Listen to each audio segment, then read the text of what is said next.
ഒരു സൈഡിൽ sand coat ചെയ്ത ഷീറ്റിനെയാണ് നമ്മൾ സാൻഡ് പേപ്പർ എന്ന് വിളിക്കുന്നത്. പെയിൻറ്റിംഗ് പ്രോസസ്സിൽ ആദ്യം മുതൽ അവസാനം വരെ നമ്മൾ സാൻഡ് പേപ്പർ യൂസ് ചെയ്യുന്നുണ്ട്. ഒരു പ്രതലം സ്മൂത്ത് ആക്കാൻ വേണ്ടിയാണ് നമ്മൾ സാധാരണ സാൻഡിങ് പേപ്പർ യൂസ് ചെയ്യണത്. ഈ പ്രോസസ്സിനെ നമ്മൾ വിളിക്കുന്നത് സാൻഡിങ് എന്നാണ്. പെയിൻറ്റിങ്ങിൻ്റെ പല സ്റ്റേജുകളിലും ഉപയോഗിക്കുന്നത് പലതരം സാൻഡ് പേപ്പറുകളാണ്. ഇതിനെ പല നമ്പറുകളായിട്ടാണ് നമ്മൾ തരംതിരിച്ചിരിക്കുന്നത്. നോർമലി നമ്മൾ കേട്ടിട്ടുണ്ടാവും 80, 160, 200, 320 അങ്ങനെ 2000 വരെയുള്ള സാൻഡ് പേപ്പറുകളൊക്കെ നമ്മൾ കേട്ടിട്ടുണ്ടാവും. ഷീറ്റിൻ്റെ സൈഡിൽ ഒട്ടിച്ചിരിക്കുന്ന ഈ സാൻഡിൻ്റെ സൈസ് അനുസരിച്ചാണ് ഇതിന് നമ്പർ കൊടുത്തിരിക്കുന്നത്. ഇത് ഗ്രിറ്റ് എന്നാണ് അറിയപ്പെടുന്നത്. ഒന്നാമത്തെ ക്വസ്റ്റ്യൻ, എന്തിനാണ് നമ്മൾ സാൻഡ് പേപ്പർ യൂസ് ചെയ്യണത്? ഒന്നാമത്തെ ക്വസ്റ്റ്യൻ, എന്തിനാണ് സാൻഡ് പേപ്പർ? നമ്മൾ നേരത്തെ പറഞ്ഞ പോലെ തന്നെ ഒരു പ്രതലം സ്മൂത്താക്കുക അല്ലെങ്കിൽ മിനുസമാക്കുക, ഇതിനു വേണ്ടിയാണ് സാൻഡ് പേപ്പർ യൂസ് ചെയ്യുന്നത്. നമ്മൾ പെയിൻറ്റ് ചെയ്യുന്നതിന് മുമ്പായിട്ട് ഒരു പ്രതലം സാൻഡ് പേപ്പർ യൂസ് ചെയ്ത് സ്മൂത്ത് ആക്കുകയാണെങ്കിൽ അതിൽ പെയിൻറ്റ് നല്ല കറക്റ്റായിട്ട് പിടിക്കുന്നതായിട്ട് നമ്മൾ കാണാൻ പറ്റുന്നതാണ്. അതുപോലെ ഒരു പ്രതലത്തിൽ നമ്മൾ സാൻഡ് പേപ്പർ യൂസ് ചെയ്യുമ്പോൾ ആ പ്രതലത്തിലുള്ള ഇംപെർഫെക്ഷൻസ് ഒക്കെ മാറ്റി അതിനെ സ്മൂത്താക്കി എടുക്കാൻ, മിനുസമാക്കി എടുക്കാൻ നമ്മളെ സാൻഡ് പേപ്പർ വളരെയധികം സഹായിക്കുന്നു. വളരെ പെർഫെക്ഷനായിട്ടും കെയർഫുള്ളായിട്ടും ചെയ്യേണ്ട ഒരു ജോബാണ് പെയിൻറ്റിങ് ജോബ്. അതുകൊണ്ട് ഓരോ സ്റ്റേജിലും അതിന് കറക്റ്റായിട്ടുള്ള സാൻഡ് പേപ്പർ സെലക്ട് ചെയ്ത് സാൻഡ് ചെയ്ത് തന്നെ നമ്മൾ പെയിൻറ്റ് ചെയ്യേണ്ടതുണ്ട്. എത്ര തിരക്കാണെങ്കിലും ശരി, ഈ സാൻഡിങ് പ്രോസസ്സ് ഒരിക്കലും നമ്മൾ മിസ് ചെയ്യാൻ പാടുള്ളതല്ല. ഏത് സാൻഡ് പേപ്പറാണ് യൂസ് ചെയ്യേണ്ടത്? നമ്മുടെ മാർക്കറ്റിൽ പല സൈസിലുള്ള സാൻഡ് പേപ്പർ അവൈലബിൾ ആണ്. 80, 120, 160, 320, 800, 1200, 2000 അങ്ങനെ പല സൈസിലുള്ള പേപ്പേഴ്സ് നമുക്ക് അവൈലബിൾ ആണ്. ഈ നമ്പറുകളൊക്കെ നമ്മൾ മനസ്സിലാക്കുന്നതിന് മുമ്പായിട്ട് തന്നെ സാൻഡ് പേപ്പർ എങ്ങനെയാണ് ഈ നമ്പർ ഇട്ടിരിക്കുന്നത് നോക്കാം. സാൻഡ് പേപ്പറിന് നമ്പർ ഇട്ടിരിക്കുന്നത് അതിന് സൈഡിൽ പേസ്റ്റ് ചെയ്തിരിക്കുന്ന ഈ സ്റ്റോണിൻ്റെ സൈസ് അനുസരിച്ചാണ്. നമ്പർ കുറഞ്ഞു വരും തോറും സ്റ്റോണിൻ്റെ സൈസ് കൂടി വരും. അതുപോലെ നമ്പർ കൂടി വരും തോറും സ്റ്റോണിൻ്റെ സൈസ് കുറഞ്ഞു വരും.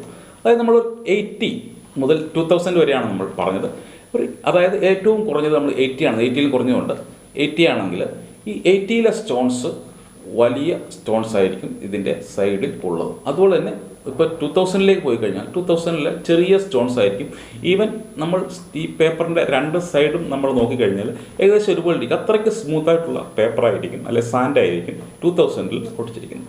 അപ്പോൾ 80ലെ സാൻഡിൻ്റെ സൈസ് കൂടുതലായതുകൊണ്ട് നമ്മൾ ഏതെങ്കിലും ഒരു പ്രതലത്തിൽ അതിട്ട് ഉരസിക്കഴിഞ്ഞാൽ ആ പ്രതലത്തിലുള്ള എന്തായാലും മെറ്റീരിയൽ ആയാലും പെയിൻ്റ് ആയാലും പെട്ടെന്ന് ഇളകി വരും, അല്ലെങ്കിൽ കൂടുതൽ പോർഷന് പെട്ടെന്ന് ഇളകി വരാൻ വേണ്ടി അത് സഹായിക്കും.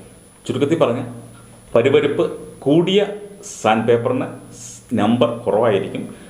നല്ല മിനുസമായിട്ടുള്ള സാൻഡ് പേപ്പർ ആണെങ്കിൽ അതിന് നമ്പർ കൂടുതലായിരിക്കും. ഇപ്പോൾ ഏകദേശം നമുക്ക് എവിടെയാണ് യൂസ് ചെയ്യുന്ന ഒരു ഐഡിയ കിട്ടിയിട്ടുണ്ടാവും. നമുക്ക് പെയിൻറ്റിങ്ങിൻ്റെ വിവിധ സ്റ്റേജുകളിലേക്ക് കിടക്കാം. ആദ്യത്തെ സ്റ്റേജ് എന്ന് പറയുന്നത് നമ്മൾ ബോഡി ഫില്ലർ അപ്ലൈ ചെയ്യുകയാണ്. ബോഡി ഫില്ലർ അപ്ലൈ ചെയ്ത് അത് ഉണങ്ങിയ ശേഷം നമ്മൾ സാൻഡ് ചെയ്ത് ലെവൽ ചെയ്യും. ഇവിടെയാണ് നമ്മൾ ആദ്യമായിട്ട് സാൻഡ് പേപ്പർ യൂസ് ചെയ്യണത്. നമ്മൾ ബോഡി ഫില്ലർ അപ്ലൈ ചെയ്ത് കണ്ടിട്ടുണ്ടാവും. നല്ല കട്ടിക്കായിരിക്കും ബോഡി ഫില്ലർ അപ്ലൈ ചെയ്യുന്നതായിരിക്കും. ആ പ്രതലം വളരെ പരുക്കനും ആയിരിക്കും. അതുകൊണ്ട് തന്നെ നമുക്ക് ഇച്ചിരി കട്ടി കൂടിയ സ്റ്റോൺസ് ഉപയോഗിച്ച് വേണം ആ പ്രതലം സ്മൂത്ത് ചെയ്യാൻ. നോർമലി നമ്മൾ ഇത്തരം സന്ദർഭങ്ങളിൽ ഉപയോഗിക്കുന്നത് 80 ഗ്രിറ്റ് സാൻഡ് പേപ്പറാണ്, അല്ലെങ്കിൽ 80 സൈസിൻ്റെ സാൻഡ് പേപ്പറാണ് നമ്മൾ ഇത്തരം സന്ദർഭങ്ങളിൽ ഉപയോഗിക്കുന്നത്. നമ്മുടെ സാൻഡ് പേപ്പർ തന്നെ പല ഷേപ്പിൽ അവൈലബിൾ ആണ്. മെയിൻലി അവൈലബിൾ ഉള്ളത് റെക്ടാങ്കിൾ ഷേപ്പിലുണ്ടാവും, അതുപോലെ റൗണ്ട് ഷേപ്പിലുണ്ടാവും. നമ്മളെ സാൻഡിങ് മെഷീൻ റൗണ്ട് മെഷീൻ ആണെങ്കിൽ ആ മെഷീനിൽ ഫിക്സ് ചെയ്യാൻ പറ്റിയ സാൻഡിങ് പേപ്പർ അവൈലബിൾ ആണ്. നമുക്കത് മെഷീനിൽ ഫിക്സ് ചെയ്യാൻ വേണ്ടി ആ സാൻഡിങ് പേപ്പർ ജസ്റ്റ് അങ്ങോട്ട് വെച്ചിട്ട് പ്രസ് ചെയ്താൽ മതി, അതിൽ പേസ്റ്റ് ആയിക്കോളും. ഇത് റിമൂവ് ചെയ്യണമെങ്കിൽ അതുപോലെ വലിച്ചെടുത്തിട്ട് നമുക്ക് റിമൂവ് ചെയ്യാൻ പറ്റുന്നതാണ്. നമ്മളെ സാൻഡിങ് ബ്ലോക്ക് ഉപയോഗിച്ച് നമ്മൾ സാൻഡ് ചെയ്യുകയാണെങ്കിൽ ആ സമയത്താണ് നമ്മൾ ആ റെക്ടാങ്കുലർ ഷീറ്റ്, പേപ്പർ ഷീറ്റ് ഉപയോഗിച്ചിട്ട് അത് ചേർത്ത് പിടിച്ചിട്ടാണ് നമ്മൾ സാൻഡിങ് ബ്ലോക്ക് ഉപയോഗിച്ച് സാൻഡ് ചെയ്യുന്നത്. നമ്മൾ ഈ 80 ഉപയോഗിച്ച് സാൻഡ് ചെയ്ത് ഏകദേശം ക്ലിയർ ആയി കഴിയുമ്പോൾ നമുക്ക് കുറച്ച് നമ്പർ കൂടിയത് 200 320 ഒക്കെ ഉപയോഗിച്ചിട്ട് നമുക്ക് വീണ്ടും സാൻഡ് ചെയ്ത് ആ പ്രതലം വളരെ സ്മൂത്ത് ആക്കാവുന്നതാണ്. അടുത്ത സ്റ്റേജ് എന്ന് പറയുന്നത് നമ്മൾ പ്രൈമർ അടിക്കുകയാണ് ചെയ്യുന്നത്. പ്രൈമർ അടിച്ചു, പ്രൈമർ ഉണങ്ങി കഴിഞ്ഞാൽ വീണ്ടും നമ്മൾ സാൻഡ് ചെയ്യും. ഇത്തരം സന്ദർഭങ്ങളിൽ നമ്മൾ നോർമലായി യൂസ് ചെയ്യുന്നത് 320 360 സാൻഡിങ് പേപ്പറാണ്. കാരണം ഒരു ബോഡി ഫില്ലറിൻ്റെ അത്രയും കട്ടിയൊന്നും ഒരു പ്രൈമർ കോട്ടിങ്ങിന് ഉണ്ടാവില്ല. അത് നേർത്ത കോട്ടിങ് ആയിരിക്കും. അതുകൊണ്ട് തന്നെ 360 സാൻഡിങ് പേപ്പർ യൂസ് ചെയ്യുകയാണെങ്കിൽ നമുക്ക് ഈസി ആയിട്ട് അവിടെ നമുക്ക് സ്മൂത്താക്കി എടുക്കാൻ പറ്റുന്നതാണ്. 80 നമ്പറിൽ നമ്മൾ സാധാരണയായിട്ട് ഡ്രൈ സാൻഡിങ് ആണ് ഉപയോഗിക്കുന്നതെങ്കിലും നമ്പർ കൂടും തോറും നമ്മൾ വെറ്റ് സാൻഡിങ് ആണ് പ്രിഫർ ചെയ്യുക. വെറ്റ് സാൻഡിങ് എന്ന് വെച്ചാൽ നമ്മൾ കുറച്ച് വെള്ളം കൂടെ ആ സമയത്ത് ബോഡിയിലേക്കോ അല്ലെങ്കിൽ നമ്മളുടെ ഉപയോഗിക്കുന്ന ഈ സാൻഡിങ് ഷീറ്റിലേക്കോ ഒഴിച്ചിട്ടാണ് നമ്മൾ സാൻഡ് ചെയ്യുന്നത്. നമ്മുടെ അടുത്ത പ്രോസസ്സാണ് ബേസ് കോട്ട് അടിക്കാനുള്ളത്. ബേസ് കോട്ട് അടിച്ച ശേഷം നമ്മൾ സാൻഡ് ചെയ്യാറുണ്ട്. ആ സമയത്ത് നമ്മൾ യൂസ് ചെയ്യുന്നത് 1200 അല്ലെങ്കിൽ 2000 ഷീറ്റാണ് നമ്മൾ ആ സമയത്ത് യൂസ് ചെയ്യണത്. ബേസ് കോട്ടിന് ശേഷം അടുത്ത പ്രോസസ്സ് ക്ലിയർ കോട്ടാണ്. ക്ലിയർ കോട്ട് അടിച്ച ശേഷം നമ്മൾ വീണ്ടും സാൻഡ് ചെയ്യാറുണ്ട്. കാരണം ബഫിങ്ങിന് മുമ്പായിട്ട് നമ്മൾ സാൻഡ് ചെയ്ത ശേഷമാണ് ബഫ് ചെയ്യുന്നത് അല്ലെങ്കിൽ പോളിഷ് ചെയ്യുന്നത്. ഈ സമയത്ത് നമ്മൾ 2000 ഗ്രിറ്റ് സാൻഡ് പേപ്പറാണ് സാധാരണ യൂസ് ചെയ്യണത്. സാൻഡ് പേപ്പർ ഉപയോഗിച്ച് സാൻഡിങ് ചെയ്തതിൽ നമ്മൾ കുറച്ച് എക്സ്പീരിയൻസ് വേണം, കുറച്ച് പഠിക്കാനുണ്ട്. ഒരു തുടക്കക്കാരനാണെങ്കിൽ നിങ്ങൾ ആദ്യം 80 ഗ്രിറ്റ് സാൻഡ് പേപ്പർ ഉപയോഗിച്ച് അത് സാൻഡ് ചെയ്ത് ശീലിക്കുക. ആ പോർഷൻസൊക്കെ സാൻഡ് ചെയ്ത് ശീലിക്കുക. അതിനുശേഷം അടുത്ത നമ്പറിലേക്ക് കടന്ന് കൂടുതൽ ഹയർ നമ്പറിലേക്ക് പോവുക. പതുക്കെ വേണം, എന്നിട്ട് വേണം ലാസ്റ്റിൽ വേണം 2000 ഉപയോഗിച്ച് നമ്മൾ സാൻഡ് ചെയ്യുന്ന ആ പ്രോസസ്സിലേക്ക് കടക്കുവാൻ. അതുകൊണ്ട് തന്നെ ഒരു തുടക്കക്കാരൻ ആദ്യം നമ്മളുടെ ബോഡി ഫില്ലറൊക്കെ സാൻഡ് ചെയ്ത് പരിശീലിച്ച ശേഷം മാത്രം അപ്പർ നമ്പറിലുള്ള സാൻഡ് പേപ്പർ യൂസ് ചെയ്യാൻ ശീലിക്കുക.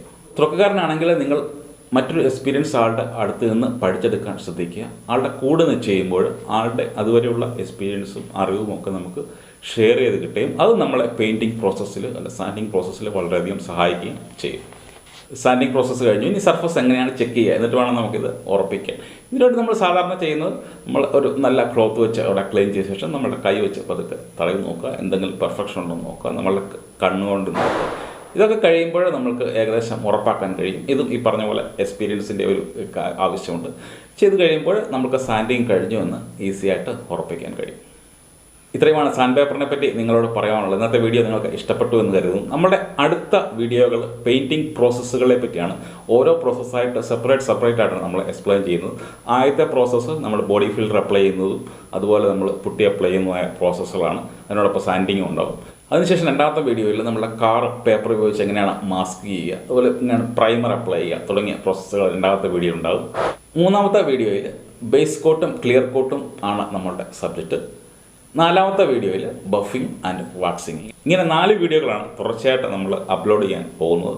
ഇത്തരം വീഡിയോകൾ കാണാൻ നിങ്ങൾക്ക് താല്പര്യമുണ്ടെങ്കിൽ നമ്മുടെ ചാനൽ സബ്സ്ക്രൈബ് ചെയ്ത് ബെല്ലൈക്കൺ പ്രസ് ചെയ്യുക.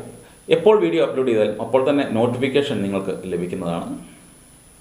അടുത്ത വീഡിയോയിൽ വീണ്ടും കാണും വരെയും thank you for watching. By.